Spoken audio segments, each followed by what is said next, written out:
Hello दोस्तों, कैसे हैं आप सब। आप सभी का बहुत वेलकम है ऐसे क्लासेस में। दोस्तों, आज हम कैश रिजर्व रेट और स्टैट्यूटरी लिक्विडिटी रेट के बारे में डिटेल में चर्चा करेंगे। दोस्तों, आज हम इनके बीच का डिफरेंस भी देखेंगे और ये होता क्या है वो भी अच्छे से समझेंगे, क्योंकि ये टॉपिक हमारे एग्ज़ाम के लिए बहुत इंपॉर्टेंट है। हमारे एग्ज़ाम में हमेशा ये टॉपिक पूछा जाता है। तो चलिए आज की क्लास स्टार्ट करते हैं। तो सबसे पहले हम समझते हैं कि CRR यानी कि कैश रिजर्व रेट होता क्या है। तो RBI के अंडर बहुत सारे बैंक आते हैं, जैसे कि SBI, PNB और ऐसे बहुत सारे बैंक। ठीक है, तो इन बैंकों को RBI ने कुछ रूल्स एंड रेगुलेशन में बांध रखा है। वो रूल्स एंड रेगुलेशन क्या है? तो सबसे फर्स्ट है कि SBI बैंक या जितने भी बैंक हैं, अगर उनके पास जितने भी डिपॉजिट्स हैं, मतलब उनके पास जितने भी जमा पूंजी है, जितने भी कैश हैं, वो कैश जो आम जनता उनके पास जमा करती है, उसका कुछ परसेंटेज इन बैंकों को RBI के पास सेफ रखना पड़ेगा एज अ सिक्योरिटी मनी।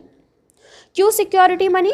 क्योंकि बैंक आगे चलकर कोई भी फ्रॉड करे तो RBI उन पैसों से मार्केट में वापस से स्टेबिलिटी ला सके। तो दोस्तों, बैंकों के पास जितने भी उनके डिपॉजिट, जिसे हम लैंग्वेज में कहते हैं नेट डिपॉजिट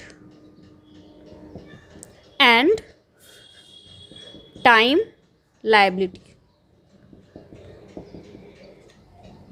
यानी कि NDTL, बैंकों के पास जितने भी डिपॉजिट और टाइम लायबिलिटी हैं, उनके पास जितने भी डिपॉजिट हैं और जितने भी टाइम लायबिलिटी जो कि उन्हें देना है एक टाइम के बाद, उन सब का नेट निकाल कर, उन सब का कैलकुलेशन कर कर उसका कुछ परसेंटेज ऑफ अमाउंट जो है वो RBI के पास कैश के फॉर्म में जमा करना पड़ता है। वो परसेंटेज RBI ने फिक्स किया हुआ है 4%। इसी को हम कैश रिजर्व रेट कहते हैं। क्यों कैश रिजर्व नाम है इसका? क्योंकि नाम से ही पता चल रहा है कैश को रिजर्व कर देना। जो बैंक है वो अपने कैश को जब RBI के पास रिजर्व कर देती है, उसे सेफ रख देती है, इसे ही हम कैश रिजर्व रेट कहते हैं। दोस्तों, RBI SBI से कुछ रुपए ली, कैश ली, और कितने कैश ली? जितना भी टोटल है उसका 4% हम निकालेंगे।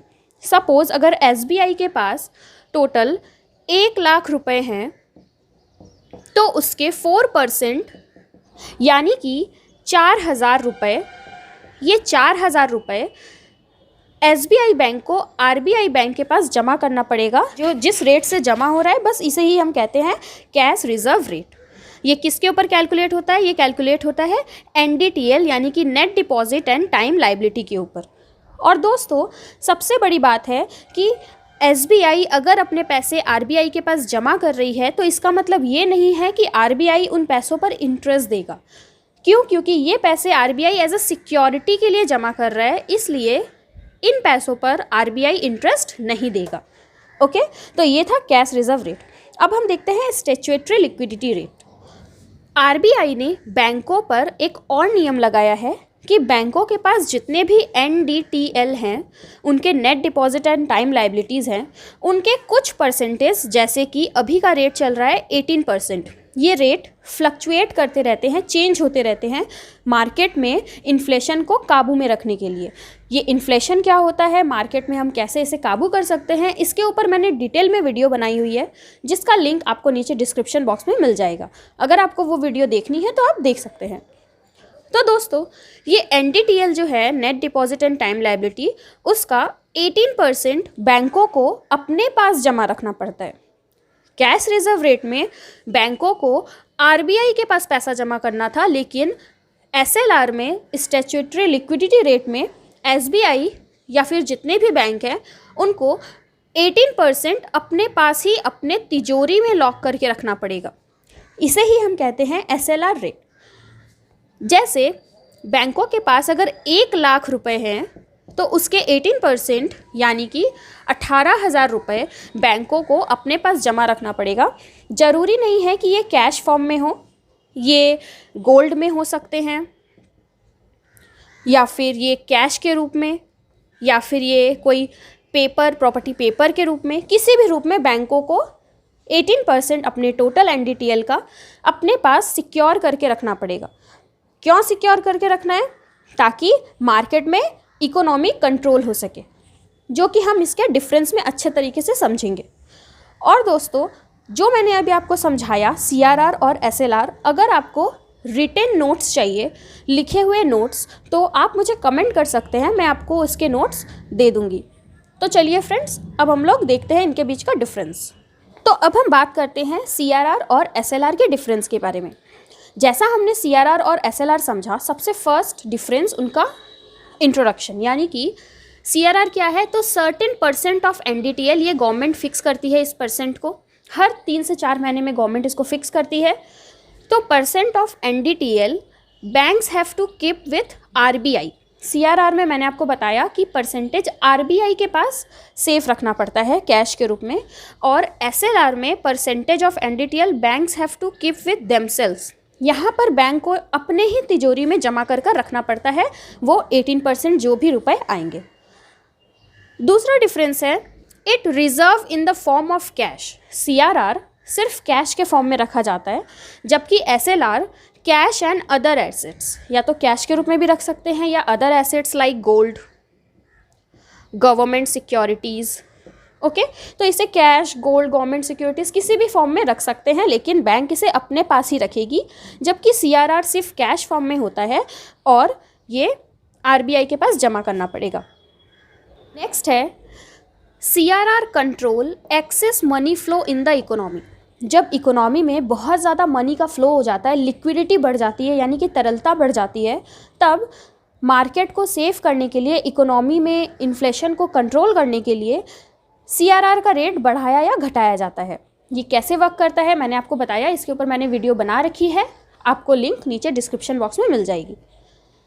SLR helps in meeting unexpected demand of any depositor by selling it.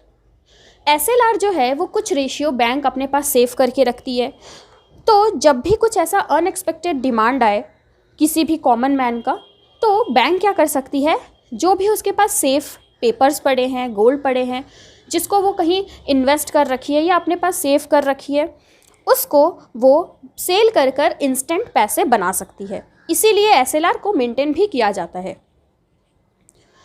Next है, bank doesn't earn interest on it.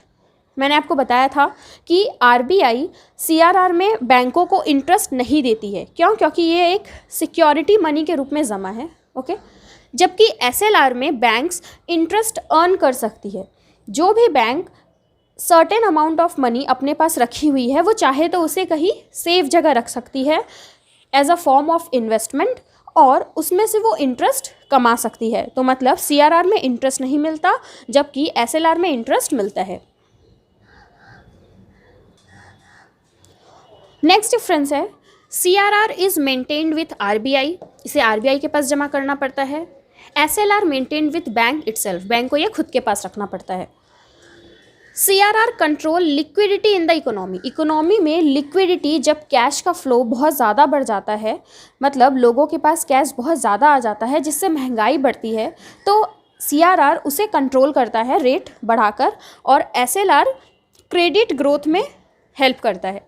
जब भी मार्केट में क्रेडिट बहुत ज़्यादा बढ़ जाता है, जिसके वजह से मार्केट में महंगाई बढ़ती है, तो SLR अपना रेट बढ़ाकर उस टाइम इसे कंट्रोल कर सकता है। ये कैसे कंट्रोल करता है, आप नीचे दिए हुए डिस्क्रिप्शन में वो वीडियो को देखकर समझ सकते हैं, जिसे हम RBI की मॉनेटरी पॉलिसीज़ कहते हैं।